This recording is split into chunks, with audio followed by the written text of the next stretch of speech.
मैं इतना वादा करता हूं कि क्षेत्र का कोई भी व्यक्ति पैसे के अभाव में दम नहीं तोड़ेगा, ये मेरा वादा है। अभी कई ऐसे उदाहरण दे सकता हूँ, जैसे सोनिया की लड़की फीस तक फीस नहीं जमा हो पा रहा था, मुझसे कही, मैं वहाँ बैठा था, उसको तुरंत उसकी फीस की व्यवस्था कराया। एक लुधियाना की लड़की थी, उसकी फीस जमा नहीं हो पा रही थी, तुरंत मुझसे कही, मैंने उसकी फीस जमा कराया। किताब की व्यवस्था, हर चीज़ में, शिक्षा के क्षेत्र में आज भी मैं चैलेंज कर रहा हूँ, विधायक रहूँगा ना, शिक्षा के क्षेत्र में किसी भी भाई को अगर प्रॉब्लम है मुझसे आगे मिल सकता है, उसकी हर समस्याओं का समाधान चाहे किताब से हो, फीस से हो, मैं उपलब्ध कराने की कोशिश करूँगा। ये राजनीति से प्रेरित नहीं है, ये मेरे लिए हुआ। देखिए, दो चीज़ें होती हैं, आप आने वाली पीढ़ी को क्या दिए है, आने वाली पीढ़ी आपसे सवाल ना करे कि आपने किया क्या है, इसके लिए इंसान को, हर इंसान अपने लिए जी लेता है, लेकिन सही मायने में इंसान होता है जो अपने समाज के लिए जिए, अपने लोगों के लिए जिए, अपने लोगों की मूलभूत सुविधाओं के लिए जिए, अपने लोगों की मूलभूत सुविधाओं के लिए अपना बलिदान तक देता है। वो चीज़ें सही मायने में होता है। और राजनीति को व्यापार नहीं, राजनीति को सेवा भाव से देखता हूँ। और एक बार मैं वादा करता हूँ आपसे, अगर एक बार मुझे क्षेत्र की जनता ने मुझे अवसर दिया तो निश्चित तौर पर आने वाली पीढ़ी ये मुझसे नहीं कह सकती कि आपने क्षेत्र के लिए किया, ये वादा करता हूँ। एक उदाहरण ले लीजिए, सिंदुरिया में बाईपास बन सकता है जहाँ कोई जरूरत नहीं है, एक व्यक्ति विशेष को लाभ देने के लिए सिंदुरिया में बाईपास बना दिया गया, लेकिन महाराजगंज की सबसे बड़ी समस्या बाईपास की है, सबसे बड़ी समस्या बाईपास की है। सबसे पहले महाराजगंज में बाईपास बनना चाहिए। आप उन वादों में खड़े न उतरे तो जनता आके आपसे सवाल जवाब कर सके, पूछ सके कि आपने ये वादा लिख के दिया था और आप इन पर खड़े नहीं उतरे, इसका आप जवाब। मैं लिख के दे सकता हूँ कि मैंने कहा ना, क्षेत्र की कोई भी जनता दवा के अभाव में नहीं मरेगी, मैं लिख के दे रहा हूँ। क्षेत्र के किसी भी बहन की शादी पैसे के अभाव में नहीं मिलेगी, ये मैं वादा कर रहा हूँ। चिकित्सा के क्षेत्र में कोई भी समस्या किसी भी व्यक्ति को नहीं आएगी, ये मैं वादा कर रहा हूँ। और जिस तरह मैं अपने गांव में और अपने गांव के अगल बगल क्षेत्र में एम्बुलेंस चलाता हूँ, हर नया पंचायत में एक निजी एम्बुलेंस होगा जो निश्चित तौर पर व्यक्ति किसी भी समस्याओं का समाधान करने के लिए 24 घंटे 24 आवर्स उपलब्ध रहेगा, ये मैं लिख के दे सकता हूँ।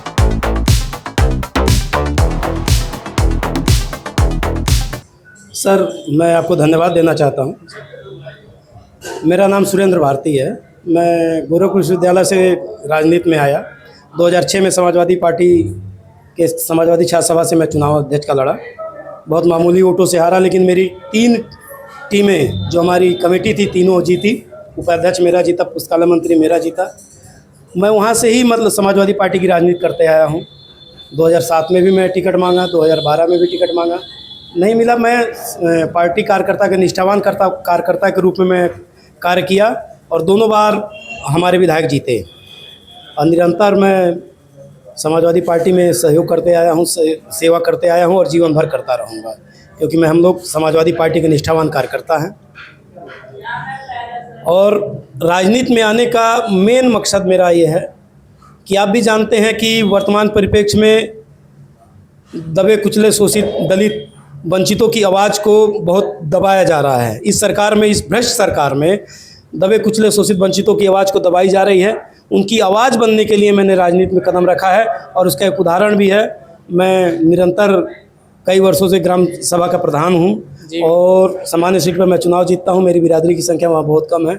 मेरे अच्छे कार्यों को देखते हुए ही मेरे ग्राम सभा मुझे चुनाव जिताती है, और ऐसा नहीं है कि थोड़ा बहुत वोट से जिताती है, अच्छे से मार्जिंग वोटों से जिताती है। मेरा कार्य करने का क्षमता देखिए, सबसे बड़ी चीज़ ये है, मैंने विकास को बहुत तवज्जो दिया है और विकास किया भी है। आप इसका बानगी है, मेरे गांव का सचिवालय, मेरे गांव का आरसी भवन, मेरे गांव की बारात घर, मेरे गांव का सीसी रोडें, मेरे गांव का अमृत सरोवर, जो भी देखना चाहते हैं उम्दा है। फर्क ये है कि हम लोग सत्ता में ना होने के कारण हमारे कार्यों को तवज्जो नहीं दिया जाता है, लेकिन फिर भी हमारे सचिवालय को प्रमुख सचिव उत्तर प्रदेश पंचायत निदेशक पंचायती राज मंत्री, डीएम सब ने टैग किया।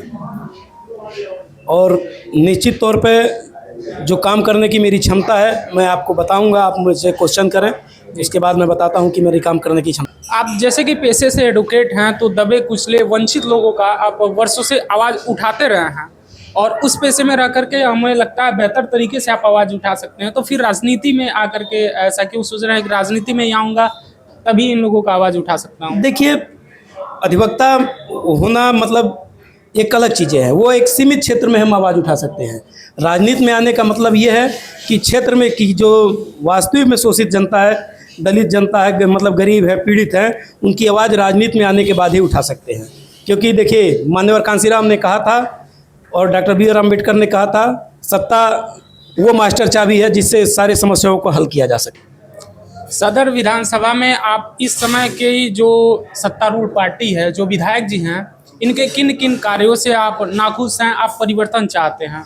सत्ता पक्ष के विधायक से अच्छा है उनका एक काम बता दीजिए जो उन्होंने किया हो। आप पत्रकार हैं, एक काम बताइए ना कि मतलब जो उन्होंने जनहित में किया 5 साल में उन्होंने बहुत से काम किए होंगे, नहीं, सरकारी जनहित का- योजनाओं को लाया होगा। जनहित का काम बता तो दीजिए। सरकार तो उनका- जनहित के वो लिए एक जनहित का काम बताइए ना उनका व्यक्तिगत, जो उन्होंने मतलब क्षेत्र की जनता के लिए लेके मतलब शासन से लड़के इस क्षेत्र के लिए काम कराया हो। आप उनसे पूछिए कि एक काम बताएं तो हम उनका स्वागत करते हैं। किन किन मुद्दों पे आप उनको क्रिटिसाइज करना चाहेंगे? मतलब किन किन मुद्दों को लगता है कि इन मुद्दों पे विधायक जी नहीं काम किए हैं, अगर मैं बनूंगा तो सदर में ये परिवर्तन लाऊंगा? देखिए, पहली बात है कि हॉस्पिटल का ही ले लीजिए, जिस तरह हॉस्पिटल में दलाली चरम पर है, इसमें कहीं ना कहीं उनका भूमिका है। अगर हम विधायक होते हैं तो हॉस्पिटल की व्यवस्था आप देख लीजिएगा कि क्या होगी।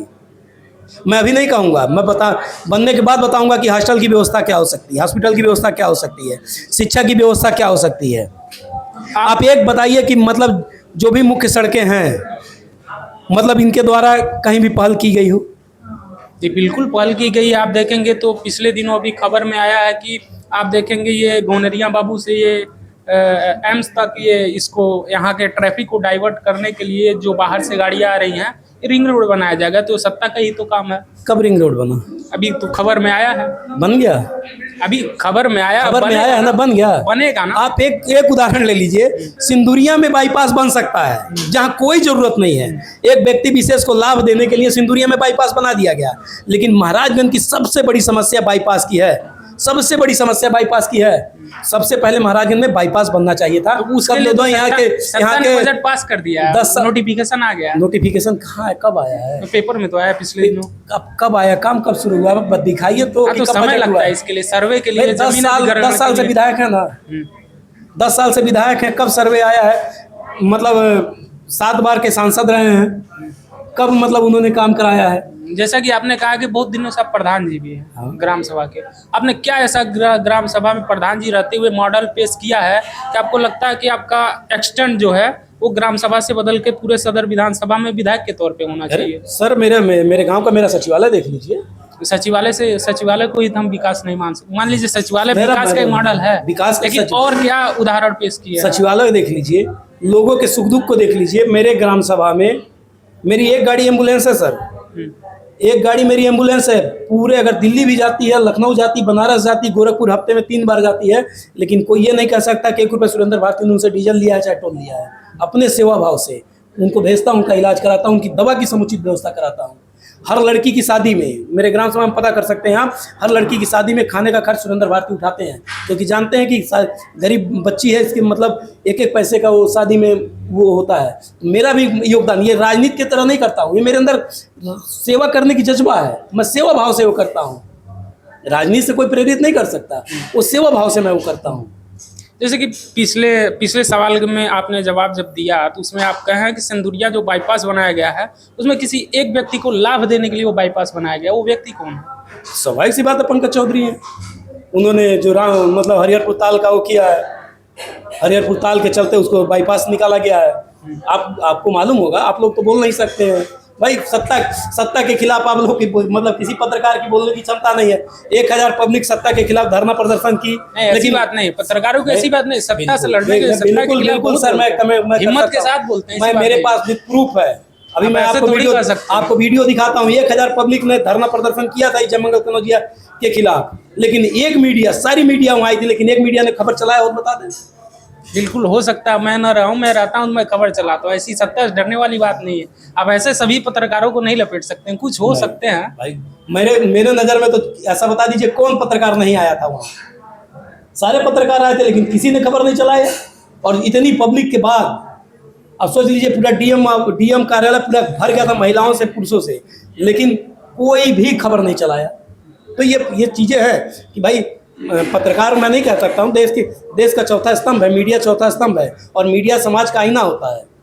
देखिए, मीडिया समाज का आईना होता है। मीडिया को कभी भी सत्ता की चाटुकारती नहीं करनी चाहिए। मीडिया को हमेशा सत्ता के खिलाफ लिखना चाहिए, तब जाके सही मायने में मीडिया वो होता है। आप देखिए, आप सत्ता में से सवाल ना करके विपक्ष से सवाल करें, ये कहाँ से संभव है? आज का मीडिया, मुझे मीडिया पर कमेंट नहीं करनी चाहिए, लेकिन आज की मीडिया की स्थिति क्या है आप भी जानते हैं, किसी से छुपा है? अगर मेन स्ट्रीम मीडिया का मैं मानता हूँ हो सकता है, लेकिन आप ऐसे सभी पत्रकारों को नहीं कर सकते। बहुत लोग हैं बड़ी हिम्मत से सत्ता पद से सवाल पूछते हैं। मैंने अभी पिछले दिनों उनका हाल क्या हुआ सर, मेरी बात, उनका हाल क्या हुआ? उत्तराखंड का एक उदाहरण ले लीजिए, मेरठ का एक उदाहरण ले लीजिए, जिन्होंने भी सत्ता के खिलाफ लिखने की कोशिश किया, उनकी बॉडी कहाँ से पाई गई? आप इस चीज को देखिए ना। एक व्यक्ति जो उन्होंने सत्ता के खिलाफ जबरदस्ती मतलब बोलने आवाज उठाया, उसकी आप स्थिति देख लीजिए, उसको जेल में डाल दिया गया, उसकी हत्या करा दी गई।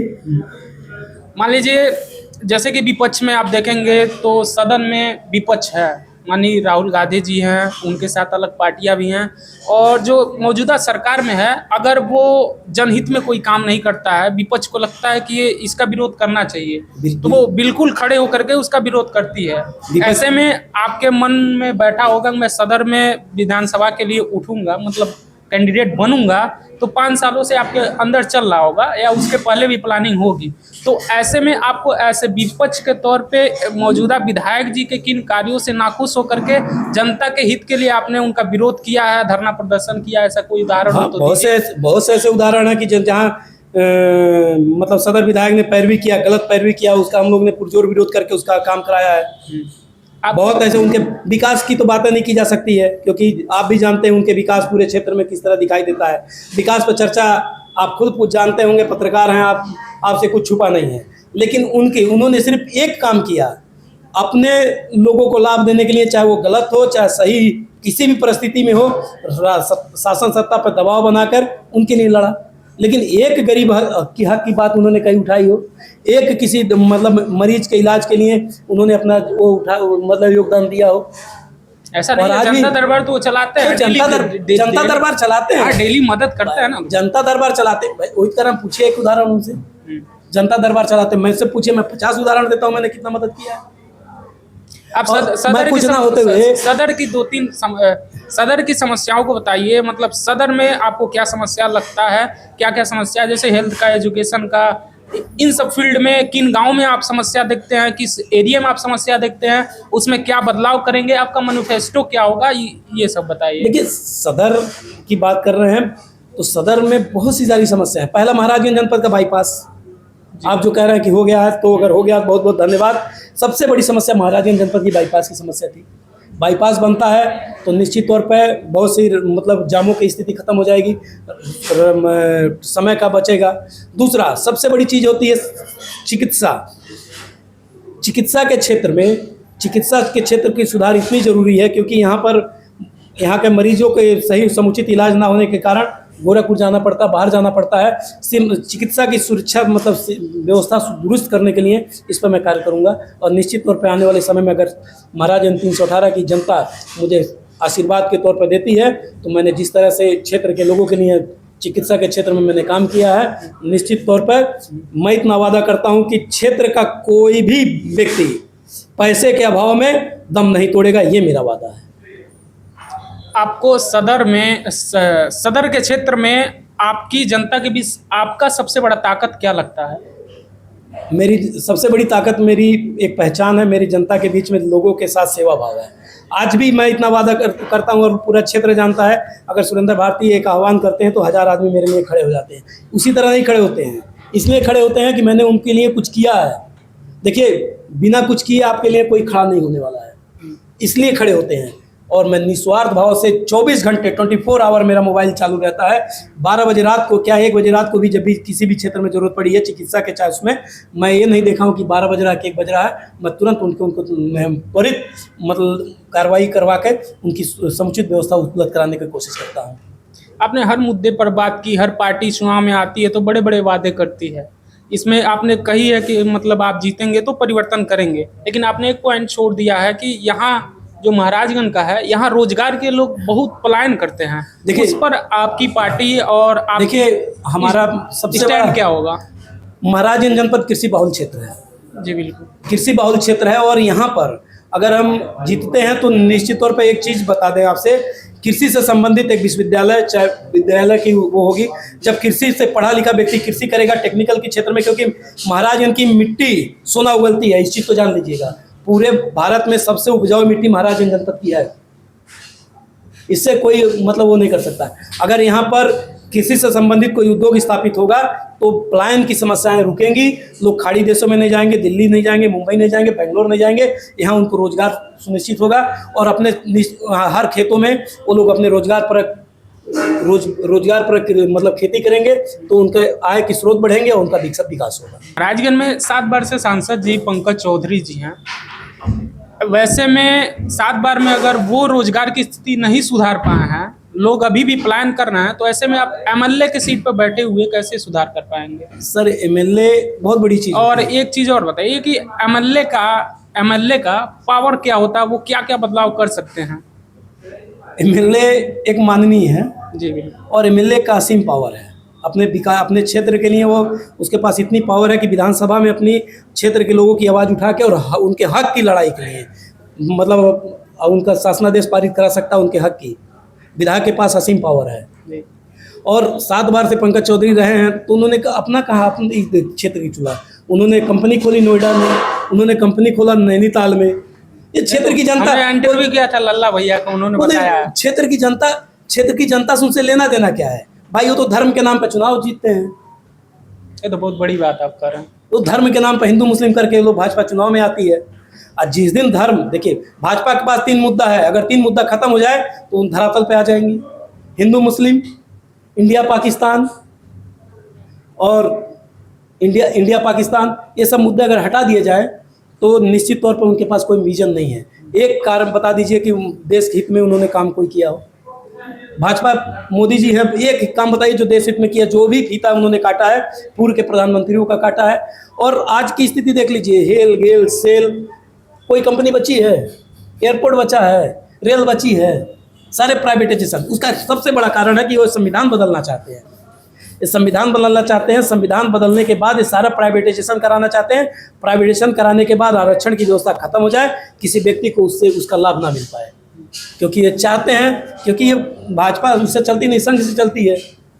वो संघ की विचारधारा पर प्रभावित है, संघ की विचारधारा को थोपना चाहते हैं।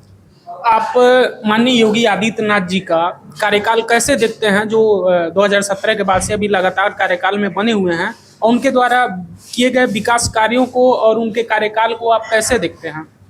उनके कार्यकाल को अभी कुछ दिन पहले पूर्वांचल के बगल में, सुनिए मेरी बात सुनिए, बताइए। पूर्वांचल के बगल लिंक एक्सप्रेसवे बना है, पहली बरसात में धंस गया।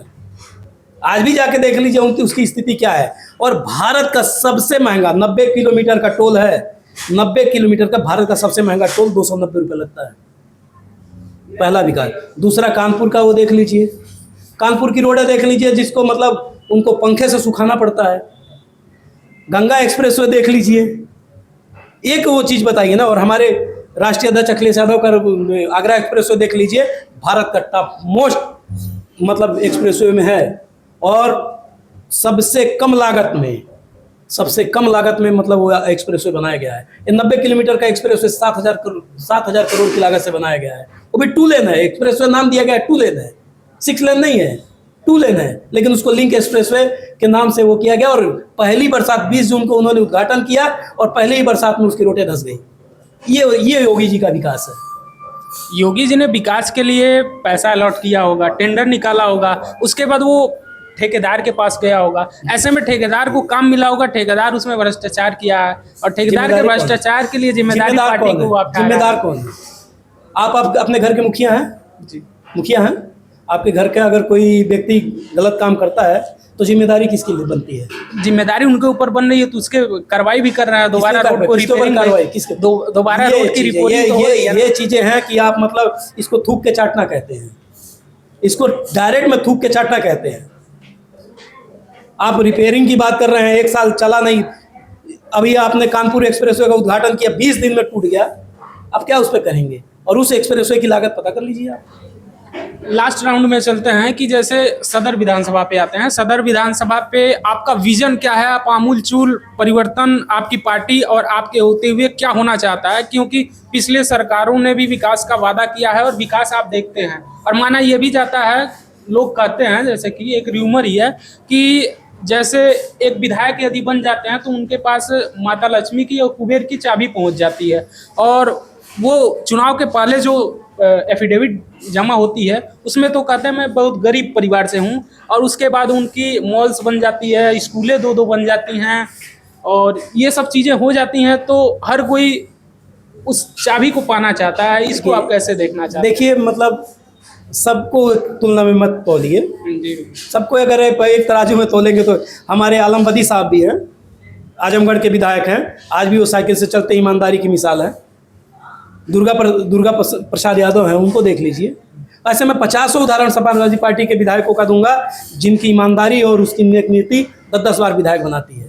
और कुछ ऐसे लोग होते हैं जिनको पहली बार अगर वो मिला चकाचौंध में, भाई जिस तरह मैं जयमंगल कनौजिया की ही बात कर सकता हूँ, महाराजगंज जनपद के सबसे बड़े भूमाफिया, आप भी जानते हैं, सबसे बड़े भूमाफिया हैं। ये तो बहुत बड़ा आरोप लगा रहे हैं। अरे आरोप क्या, मैं साबित कर सकता हूँ। उनकी पत्नी 27 बार गंभीर बीमारी से ग्रसित होकर परमिशन ली है एडीएम से जमीन बिक्री के मामले में। उसके खिलाफ आपको शिकायत करना चाहिए था। शिकायत है सर, लोकायुक्त में जांच चली गई है। 6 तारीख 29/6 को उनसे जवाब मांगा गया, लेकिन जवाब से भाग रहे हैं। उनके परिवार के पूरे लोगों की उसकी कॉपी मैं आपको व्हाट्सअप कर दूंगा।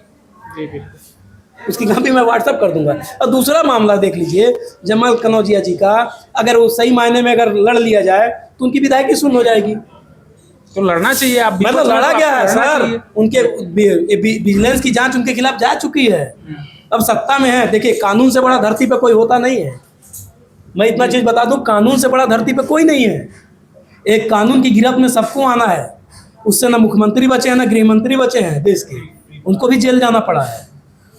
एक उदाहरण मैं बता दूं, इनके ऐसे बहुत से उदाहरण है जिनकी जांच मैंने कराया है। और होटल बना है वो भी अवैध है, आधा ज़मीन सरकारी है। बहुत से ऐसी चीज़ें हैं जिसकी जांच चल रही है। और हमेशा मैं लड़ते आया हूँ सत्ता से, कि आंख में आंख डाल के लड़ा हूँ। मैं डरने वाला नहीं हूँ, क्योंकि मेरे पीछे कोई है नहीं। मेरे पीछे मैं घर से निकलता हूँ तो ये नहीं सोच के चलता हूँ कि शाम को वापस जाऊँगा कि नहीं जाऊँगा, क्योंकि मैं अपने लिए जीवन में नहीं जिया। मैं हमेशा समाज के लिए जिया हूँ, समाज के दबे कुचले वंचित शोषित वर्ग के लिए जिया हूँ। और जीवन भर मेरा जीवन दूसरों के लिए समर्पित है और समर्पण रहेगा। मरते दम तक, मेरी अंतिम सांस तक मैं अपने लिए नहीं जिया हूँ। मरते दम तक दूसरों के लिए ही जीते आऊँगा। सदर की जो जनता है, इसके लिए पार्टी तो अलग से मैनिफेस्टो निकालती है, वादा करती है। आप किन किन मुद्दों को, मतलब किन किन पॉइंट्स पे आप काम करेंगे और क्या वादे आप लिख के दे सकते हैं? मैं वादा लिख के दे सकता हूँ, हम गारंटेड भी लिख के दे सकता हूँ क्या कि मेरी आप दे सकते हैं मैं ये आमूलचूल परिवर्तन करूँगा। जो भी चिकित्सा के क्षेत्र में वो परिवर्तन दिखाई देगा आपको जो आज तक के इतिहास में दिखाई नहीं दिया है। देखिए, विजन जनता को चिकित्सा के क्षेत्र में आज तक जो भी सुविधाएं सरकारी हॉस्पिटल में ही मिलेगी, हर जांच उनको मिलेगी। और ऐसा मतलब दवा इलाज होगा जैसे कि प्राइवेट हॉस्पिटल में होता है। अगर उसमें कोई डॉक्टर लापरवाही करता है तो डिस्ट्रिक्ट तौर पर डॉक्टर की खाट खड़ी करने के लिए सक्षम है। दूसरी बात, मैं इतना जरूर कहूँगा कि किसी भी बहन की शादी पैसे के अभाव में, मेरा निजी वो है, किसी भी क्षेत्र के मेरी बहन की शादी पैसे के अभाव में नहीं रुकेगी। और कोई भी व्यक्ति, इससे पहले मैं कह चुका हूँ, दवा के अभाव में दम नहीं तोड़ेगा। ये मेरा व्यक्तिगत विजन है। पार्टी विजन जो करेगी। और जो भी उनकी मूलभूत समस्याएं होंगी, मैं आपके घर रोटी नहीं पहुँचा सकता हूँ, लेकिन रोटी की व्यवस्था जरूर करूँगा। लिख के आप क्या दे सकते हैं? एजुकेशन में, कृषि में, रोजगार में क्या बदलाव करेंगे? ये लिख के वादा क्या कर सकते हैं? बताया तो मैं चिकित्सा के, ताकि जनता आगे, यदि आप उन वादों पे खरे न उतरे तो जनता आके आपसे सवाल जवाब कर सके, पूछ सके कि आपने ये वादा लिख के दिया था, लिख के किया था, और आप इन पर खरे नहीं उतरे, इसका आप जवाब दीजिए। मैं लिख के दे सकता हूँ कि मैंने कहा ना कि क्षेत्र की कोई भी जनता दवा के अभाव में नहीं मरेगी। मैं लिख के दे रहा हूँ। क्षेत्र के किसी भी बहन की शादी पैसे के अभाव में नहीं रुकेगी, ये मैं वादा कर रहा हूँ। चिकित्सा के क्षेत्र में कोई भी समस्या किसी भी व्यक्ति को नहीं आएगी, ये मैं वादा कर रहा हूँ। और जिस तरह मैं अपने गांव में और अपने गांव के अगल बगल क्षेत्र में एम्बुलेंस चलाता हूँ, हर नया पंचायत में एक निजी एम्बुलेंस होगा जो निश्चित तौर पर व्यक्ति किसी भी समस्याओं का समाधान करने के लिए 24 घंटे 24 आवर्स उपलब्ध रहेगा। ये मैं लिख के दे सकता हूँ। आपने अभी भी 2 पॉइंट छोड़ दी, कृषि के लिए कृषि के लिए मैंने इसके पहले एजुकेशन के लिए बोल चुका हूँ, कृषि के। और रही बात एजुकेशन की, एजुकेशन के संदर्भ में अभी मेरे गाँव पता कर लीजिएगा, आज भी मेरे गाँव में फ्री शुल्क है, मेरे गाँव में बच्चे पढ़ते हैं। किसी भी बच्चे को गोरखपुर विश्वविद्यालय से उदाहरण लीजिएगा, ऐसे हजारों ऐसे बच्चे हैं जिनको पढ़ा के आज अच्छे अच्छे पोस्टों पर हैं, अच्छे अच्छे पोस्टों पर। कोई IAS है, कोई प्रोफेसर है, कोई लेक्चरर है, कोई टीचर है, बहुत से ऐसे लोग हैं जो आज भी मुझे आदर्श मानते हैं।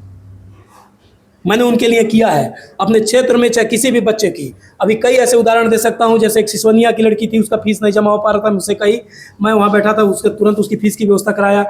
एक मुजाना की लड़की थी, उसकी फीस जमा नहीं हो पा रही थी, तुरंत मुझसे कही, मैंने उसकी फीस जमा कराया।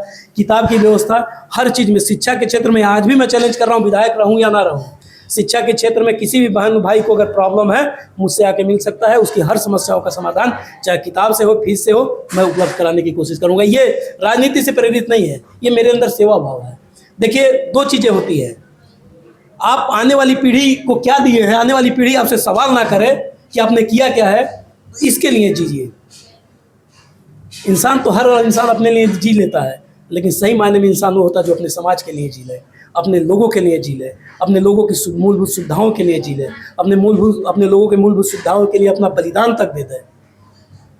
वो चीज़ें सही मायने में नेता होता है। और राजनीति को व्यापार नहीं, राजनीति को सेवा भाव से देखता हूँ। और एक बार मैं वादा करता हूँ आपसे, अगर एक बार मुझे क्षेत्र की जनता ने मुझे अवसर दिया, तो निश्चित तौर पर आने वाली पीढ़ी ये मुझसे नहीं कह सकती कि आपने क्षेत्र के लिए किया क्या है।